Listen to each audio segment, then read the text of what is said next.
Have you been promoted to a new leadership role? Well, first, congratulations. But now that you're there, there's a new question that starts to show up. How do I actually earn people's respect as a leader? Especially when things have changed. Because maybe you used to be the peer with the people you're now leading. And suddenly you're thinking things like, am I supposed to act differently now? I don't want to come across as being bossy. I still want people to like me, but I also want to lead. And I'm not sure how to do both. And if those thoughts have been going through your mind, you're not alone. A lot of new leaders quietly struggle with this exact transition. So in this video, I'm going to answer that question directly. Now that you've been promoted, how do you earn respect as a leader? And I'm going to break it down into 5 most common communication mistakes new leaders make and how to fix them so you can lead with confidence, clarity, and presence. Hi, I'm Natasha Cruz, and if we have not already met, I'm a communication strategist and I help business professionals to speak with confidence, clarity, and impact so they can share their brilliance with the world and be the leaders that they were meant to be. Let's get into it. Mistake number 1, thinking you have to prove yourself. One of the biggest shifts in leadership is that you don't become a leader after you're promoted. You were promoted because someone already saw you as a leader. But many new leaders feel pressure to constantly prove themselves. So they speak more, they explain more, and they try to justify every decision. And ironically, that often weakens authority. There's a powerful psychology concept called the Pygmalion effect. In a famous study, teachers were told that certain randomly selected students were high potential learners, so they treated them differently, with more encouragement, more attention, more belief. And over time, something remarkable happened. Those students began to change how they saw themselves. They became more confident, more willing to take risks, and more engaging. Not because anything about them had changed, but because someone believed in them differently. The same applies to you. Someone looked at you and decided, you're the one. You were chosen for this role. That wasn't random and that wasn't luck. The question is whether you're going to start seeing yourself the way that everyone else sees you. Because there's another related idea here called the Galatea effect, where your performance rises and falls based on the expectations you place on yourself.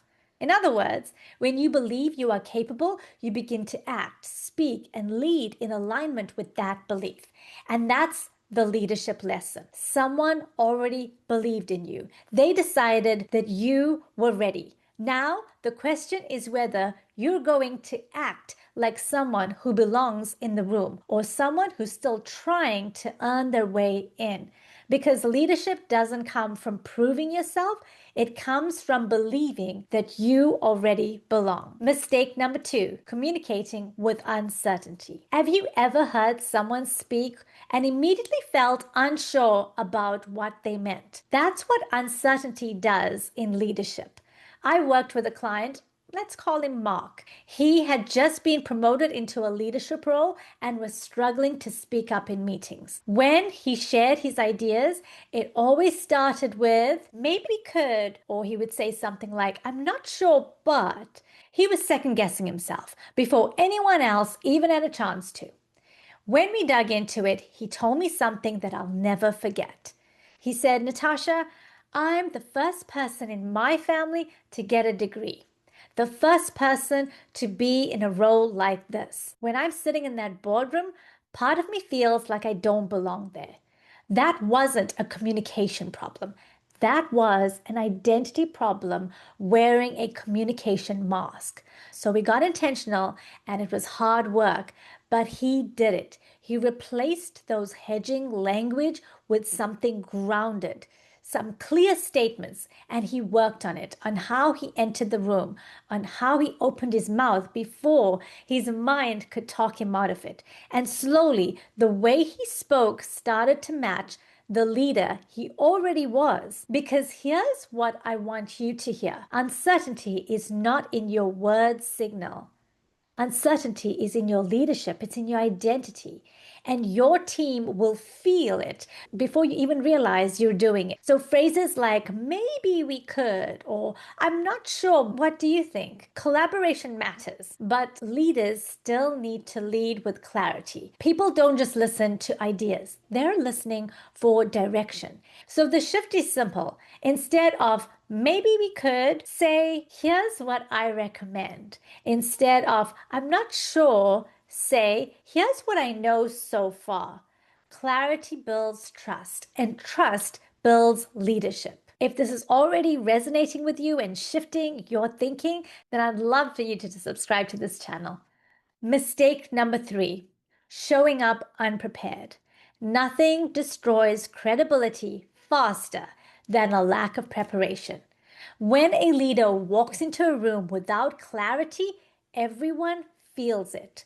There's no direction, there's no structure, there's no outcome. Just conversations going round in circles, going nowhere. Strong leaders don't improvise leadership, they prepare for it. And nobody understood this better than Steve Jobs. Ken Kopsienda, a principal software engineer at Apple for over 15 years, worked directly alongside Steve Jobs, and he wrote this about him in his book called Creative Selection. He revealed that weeks before any product launch, Steve Jobs would go to the auditorium on the Apple campus and rehearse. Not once, not twice, not even 3 times. He would rehearse every day in full dress rehearsal. You know what he looked like? Black turtleneck, jeans, the whole thing. Because he treated every keynote like he was an actor in a theatrical production. We know that Steve Jobs was undoubtedly one of the greatest communicators, and he still didn't wing it. He didn't rely on his talent, he relied on his preparation. Preparation creates presence. So before a meeting, ask yourself, what's the purpose of this meeting? What is the outcome? What needs to be decided? And when you go in with this clarity, people feel it and they experience you as someone that they can follow and respect. Mistake number 4, reacting instead of responding. At some point, someone will challenge you. They'll disagree with you. They'll question your decision in front of the team. And in that moment, your leadership is completely exposed because people are watching your reaction far more closely than your words. Research on emotional intelligence and leadership consistently shows that leaders who regulate their own emotions are the ones who respond thoughtfully rather than react impulsively, because they create an environment where employees feel psychologically safe, valued, and motivated.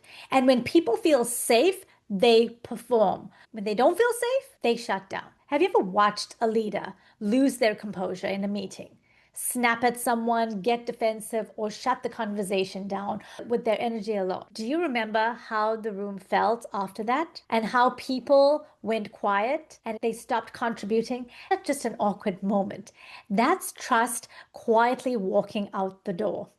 Strong leaders don't react emotionally. They respond intentionally. They pause, they breathe, they listen before they speak, because your team is studying how you handle pressure, and what they see in those moments shapes how much they trust you in every moment that follows. You don't need to win every room. You need to stay credible to gain respect. Mistake number 5, taking feedback personally instead of seeking understanding. This is where great leadership truly stands out. When challenged, average leaders get defensive. Great leaders get curious. And nobody demonstrated this better than Steve Jobs in one of the most public, uncomfortable moments in his career. It was in 1997 at Apple's Worldwide Developers Conference, and Steve Jobs just returned to Apple and was taking questions from the audience when one developer stood up and went hard after him. And he said this: "It's sad and clear that on several counts you've discussed you don't know what you're talking about." Yikes. The room went silent. This is the beautiful part. Steve Jobs paused, not for a little bit, but for a long, awkward stretch. And then he responded. Calmly, he began. He didn't bite back. It was brilliant. He didn't even dismiss the man. He actually validated the frustration, acknowledging that mistakes had been made. And then he pivoted to talk about where Apple was going and what they were doing to improve. 5 minutes later, the room was with him completely. That was brilliant. That pause was everything. In that moment between a reaction and a response, between ego and leadership, that was the pivotal key moment. That's why I love this verse in Proverbs chapter 4, verse 7. It says, "Get wisdom, and in all you're getting, get understanding." That's exactly what Jobs modeled in that moment. That was wisdom, not protecting his ego, but seeking to lead through understanding. So instead of asking, how do I defend myself? Ask, how do I learn from this? How do I lead through this? Because people are watching you. People may follow your title, but they only trust leaders who listen. And trust builds real respect. Quick question. Which one of the mistakes do you catch yourself doing the most right now? Drop the number in the comments. So let's bring this together. Leadership isn't about being perfect. It's about becoming aware and making small shifts that change how people experience you. Because the goal isn't to hold a leadership title, it's to become the kind of leader that people trust, follow, and respect. I'll see you in the next video. And until then, don't stay silent, go public, be brave, bold, and brilliant.